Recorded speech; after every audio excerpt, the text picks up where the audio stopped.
in their future endeavors, and I wish all of you a happy new year life. Thank you and God bless you.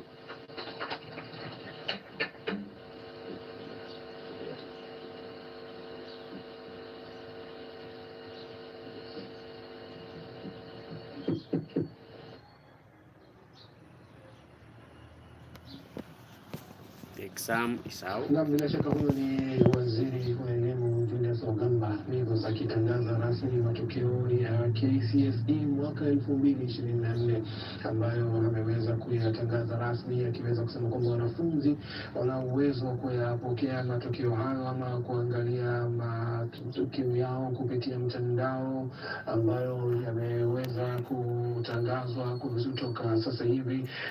Akielezea masuala mbalimbali yameweza kuzungumziwa katika kongamano hilo ama katika warsha hiyo ambayo imefanyika sasa hivi, tukianza na kwamba wanafunzi ambao wanaweza kujiunga na hiyo vikuu ni takriban 2,046,391 ambao wamepata alama ya C+ ambao ni takriban ongezeko la asilimia 25 uwezo wa kujiunga na vyuo mbalimbali vikuu, na vile vile wale ambao wamepata alama ya C- ni takriban